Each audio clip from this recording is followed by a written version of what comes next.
วิธีចិញ្ចឹមធម្មតាកូនក្តាម30000ដាក់ក្នុងស្រះរងចាំការជំរុះតាមធម្មជាតិ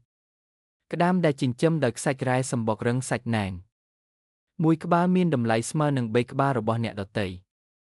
កាលពីមុនលោកតារបស់ឯងហ៊ានដាក់តែ20000ទេតែឯងដាក់លើសគាត់ដល់ទៅ10000ហេតុអ្វីបានជាខ្ញុំដាក់ច្រើនជាងគាត់ព្រោះប្រពន្ធរបស់ឯងពូកែជាងប្រពន្ធរបស់គាត់កូនក្តាមមកដល់ហើយ30000ក្បាលក្នុងប្រអប់ស្នោ30តម្រៀបជា3ជួរនៅមាត់ស្រះវ៉ងឆេងមកដល់ហើយឡៃឡៅសិនក៏មកដែរអ្នកភូមិចិត្តកន្លះភូមិក៏នាំគ្នាមកមើលហេងមែនយិនក៏មកដែរឡានឈប់នៅឆ្ងាយគាត់ឈោផ្អែកទ្វារឡានភ្នែកសម្លឹងមកទីនេះមិនដាក់ខ្ញុំបើកប្រអប់ស្នោដំបងកូនក្តាមកកុញសម្បកពណ៌ប្រភេទថ្លាធំជាងក្រចកដៃបន្តិចកាប់មួយក្តាប់កូនក្តាមវាលើបាតដៃនាងដង្កៀបតូចរបស់វាខំរៀមដៃនាងតិចនាងដាក់ដៃចូលក្នុងទឹក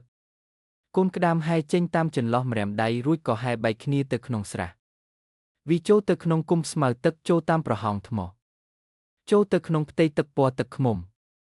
ខ្ញុំចាក់ចូលស្រះមួយប្រអប់ម្ដង30000ក្បាលចូលទឹកអស់ផ្ទៃទឹកហាក់ដូចកំពុងពុះកូនក្តាមពេញផ្ទៃស្រះពន្លឺទឹកពណ៌ទឹកឃ្មុំត្រូវបែកជាចំណែកតូចចំណែកនេះមួយជះពន្លឺពណ៌មាសក្រមៅវ៉ងឆេងឈរនៅមាត់ច្រាំងសម្លឹងមើលទឹកមែនខេង30000ក្បាលក្នុងស្រះ3ហិកតាឯងកំពុងភ្នាល់ហើយវាមិនមែនជាការភ្នាល់ទេគឺភាពជឿជាក់ជឿលើអ្វី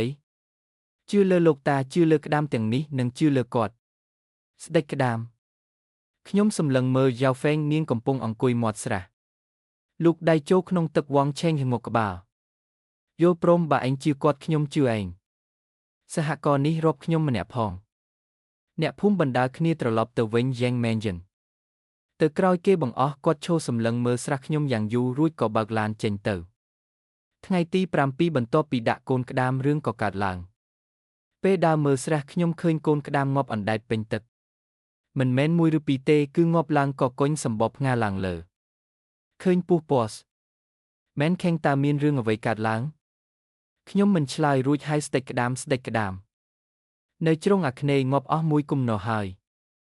សំឡេងស្ដេចក្តាមបន្លឺឡើងយ៉ាងយឺតកុំភ័យអីជារឿងធម្មតាទេធម្មតាងាប់ច្រើនយ៉ាងនេះលោកថានេះជារឿងធម្មតាកាលខ្ញុំឲ្យឯងដាក់30000ក្បាលខ្ញុំប្រាប់ហើយថាវាត្រូវជំរុះគុណភាពទឹកបដូរខ្សាច់រ៉ែចូលក្នុងទឹកអ្នកដែលសាំនឹងរស់អ្នកដែលមិនសាំនឹងងាប់ពួកដែលងាប់នេះគឺមកពីវាខ្សោយទុកក៏គ្មានប្រយោជន៍ឯងមើលទៅបាតស្រះសិនទៅខ្ញុំអន់ចោះសម្លឹងមើលទៅក្នុងទឹកដែលថ្លាឆ្វង់នៅក្រោមផ្ទៃទឹកកូនក្តាមដែលរស់នៅកកុញលើបាតស្រះមានច្រើនជាងពួកដែលងាប់ដល់ទៅ10ដងពួកវានៅស្ងៀមដូចជាកំពុងស្រូបយកសារធាតុម្យ៉ាងសំឡេងស្ដេចក្តាមបន្លឺម្ដងទៀតងាប់មិនដល់1000ផងពួកដែលរស់មានជាង20000ក្បាលកំពុងស្រូបយកជាតិរ៉ែក្នុងរយៈពេល3ថ្ងៃទៀតពួកវានឹងសកសម្បកលើកទី2សម្បករបស់វានឹងបដូរទៅជាពណ៌ខៀវដូចដែកនោះទើបជាពូជក្តាមដែកពិតប្រាកដបើអញ្ចឹងល្អហើយងាប់មិនច្រើនពេកទេនាងកាន់ធុងចំណីដៃនៅញ័រនៅឡើយរ៉ាវវែងកុំបារម្ភអីគាត់ថាធម្មតាទេខ្ញុំមិនមែនភ័យទេតែខ្ញុំស្ដាយពួកវាសុទ្ធតែធ្លាប់ស៊ីខ្ចៅដែលខ្ញុំលាងឲ្យស៊ីខ្ចៅខ្ញុំហើយបែរជាងាប់មុនពេលធំទៅវិញខ្ញុំពិបាកចិត្តណាស់និយាយរួចនាងក៏បន្តដាក់ចំណី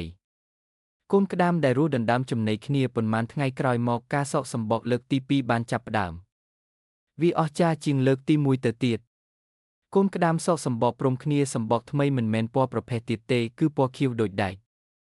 ត្រូវកម្ដៅថ្ងៃវាមិនចាំងភ្នែកទេ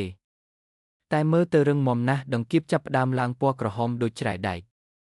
រ៉ាវហ្វេងកាប់កូនក្តាមមួយមកមើលលើបាតដៃវាបដូរពណ៌ហើយនេះគឺជាក្តាមដែកធំទៅកូនឆាប់ធំឡើងណា3ខែក្រោយមកដល់ថ្ងៃប្រមូលផលអ្នកភូមិមកមើលគ្រប់គ្នាវ៉ងឆេងឈរខាងមុខគេឡៃឡៅសិនក៏នៅទីនោះដែរហេងមែនយិនក៏មកដែរគាត់អង្គុយស្ងៀមតែភ្នែកសម្លឹងមើលទឹកឆៅមេញយួនមកពីទីក្រុងតាំងពីម្សិលមិញគាត់នាំនិស្សិតមកជាមួយនឹងម៉ាស៊ីនពិនិត្យគុណភាពរ៉ាវវែងឈរមើលពីចម្ងាយដោយក្តីបារម្ភសំណាញ់ដំបូងត្រូវបានបង់ដោយលោកខោគាត់គឺជាអ្នកទិញគ្រឿងសមុទ្រធំជាងគេនៅទីក្រុងគាត់ពិនិត្យមើលទឹកអស់កន្លះម៉ោងទើប